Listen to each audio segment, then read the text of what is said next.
Празник на свободният дух. Посрещането на изгряващото слънце в първия ден на юли за поредна година събра хиляди любители на рока край каварненското село Камен бряг. Музикалните изпълнения продължиха през цялата нощ, като пред публика се изявиха редица талантливи български музиканти. Първите лъчи на слънцето по традиция бяха посрещнати с легендарната емблема на празника – песента July Morning на групата Uriah Heep. Българските почитатели на рока неизменно свързват песента с вокалиста на бандата Джон Лоутън, който години наред я изпълняваше на Камен бряг и в Тутрахан в първото юлско утро. Сред посрещащите изгрева тук, наред с хилядите българи, бяха и съпругата и синът на Джон – Ирис и Патрик. Невероятно е. Минаха 3 години, откакто Джон си отиде от този свят, а се усеща сякаш бе вчера, когато пееше тук. Изключително запомнящо се усещане е, когато стъпим в Камен бряг. Прекрасни хора. Впечатляващо е. Аз и близките на баща ми обичаме да се връщаме тук. Невероятно е как винаги се усеща духа на Джон на Камен бряг, за което искам да благодаря на всички хора, които са тук. Многобройните почитатели на Джон Лоутън, които неизменно се насочват към паметника на легендарният вокалист, поставен на Камен бряг, за да се снимат с него, предизвикват допълнителни емоции за семейството му. Фигурата бе монтирана по инициатива на Валери Симеонов, който бе негов близък приятел. Мисля, че Джон щеше да бъде много горд, ако можеше да види това днес. Той обичаше хората тук и този знак на привързаност към него прави и нас горди, мен и останалите членове на семейството. Голяма чест е.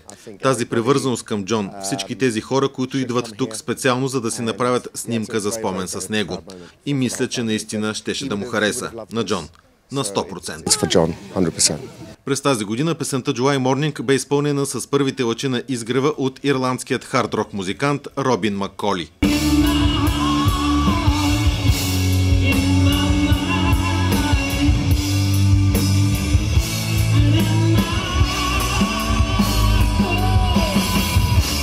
След концерта той сподели, че за първи път изпълнява емблематичната песен и не скриваше емоциите, които го бяха обзели. Бях слушал много за July Morning и каква важна роля има тук – да се изпее песента с изгрева на слънцето. Но нямах идея колко впечатляващо е наистина. Изгревът. Неописуемо е.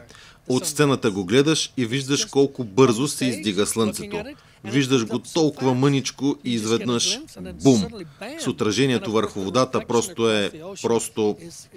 Приказвахме си с част от групата на сцената, че съм виждал изгрева в Лос-Анджелис.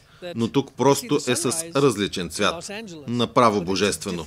Абсолютно фантастично. И разбира се, присъствието на семейството на Джон Лоутън и кметицата на каварна с мен на сцената. Изключително специално изживяване в този момент. Беше ми оказана голяма чест и съм много смирен. Беше огромно удоволствие. Надявам се да го направим отново. Беше просто... И хората тук бяха невероятни. Изключително рано сутринта е, а имаше толкова много хора на брега. Толкова много. Аз ги виждах, вие ги виждахте. Беше просто... Благодаря ви. Благодаря ви много.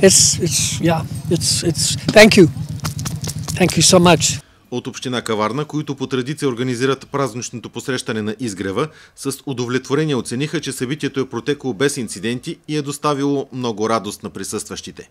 Надявам се всички да усетиха чистия въздух, природата, зареждащата енергия на изгряващото слънце и всички да продължим напред за следващия 1 юли с повече енергия, повече сили, повече добрина и все така свежи в ранното юлско утро.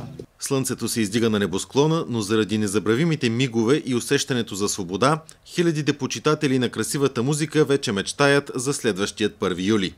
За да са отново на Камен бряг и да посрещнат отново заедно изгрева под звуците на July Morning.